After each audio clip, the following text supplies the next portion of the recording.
It really gets you. Yeah. There's a banana out there that won't get brown and bruised in your lunchbox. And one artist has brought cloud animals to a new level. And a robot that can make your sandwich in seconds for real skis. But first, some headlines.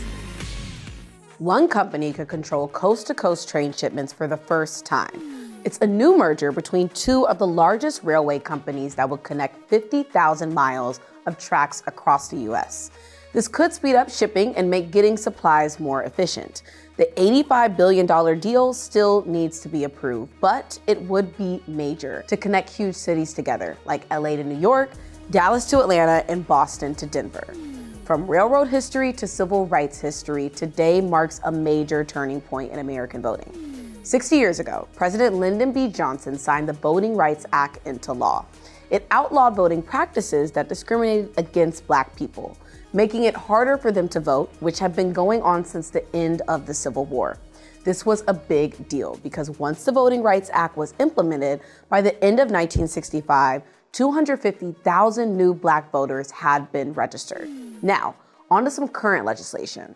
After President Trump signed the Rescission Act into law, the Corporation for Public Broadcasting, CPB, says it will shut down.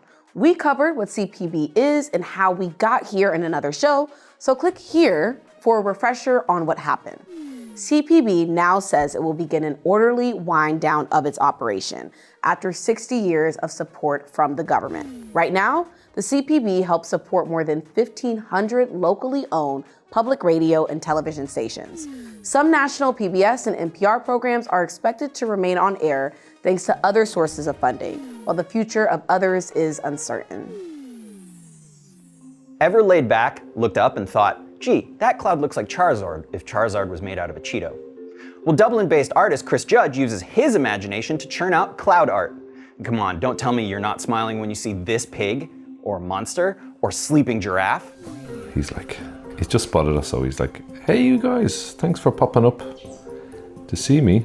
The project started with his daughters and now takes requests and has led to a calendar and a board game. And what began as a fun family bonding project during lockdown continues to bring people happiness. 27 seconds. That's how long it takes robots to assemble a burger and how fast I'm going to attempt to tell you more about it. Starting now.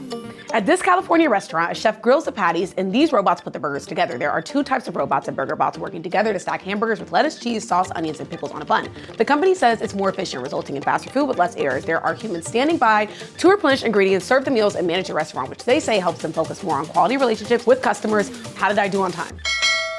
20 seconds. Yes.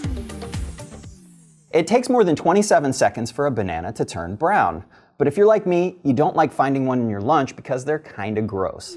But now scientists have figured out a way to create a non-browning banana. And scientists working for a company called Tropic use gene editing to create a banana that stays fresh for 12 hours after it's peeled. They also say it's less likely to turn brown when bumped during harvesting and transportation.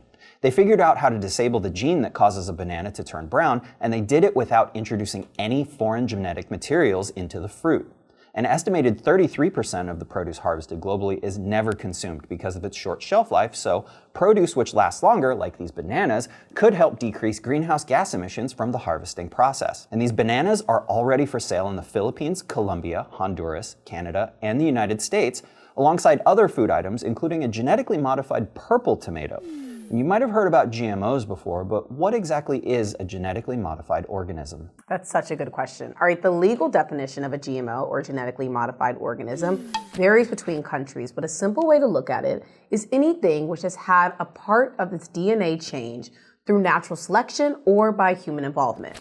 But when people say GMO, they're usually talking about foods which have been modified by humans to increase things like how fast they grow, the environments they can survive in, or even that purple tomato. The earliest forms of GMO creation involve taking two plants which are genetically compatible but have different traits you wish they had in a final crop and selectively crossbreeding them. Once you get the result you want, you can grow that version of the plant which you modified. But is it safe? While there is some debate, there is a scientific consensus that foods made from genetically modified crops are no more dangerous for people to eat than traditional non-genetically modified foods. There's also an approval process to make sure these foods are safe to eat before being allowed to reach your plate. So, while that purple tomato might look a little sus, it's safe to eat thanks to the one and only science. That was fun. You changed your hair. That's what was different. How did you change your hair that fast? I change my hair every 27 days, so that's why. Wait, it's been 27 days? I don't know how many days it's been, but it's not enough Did to I change lose this time hair. again?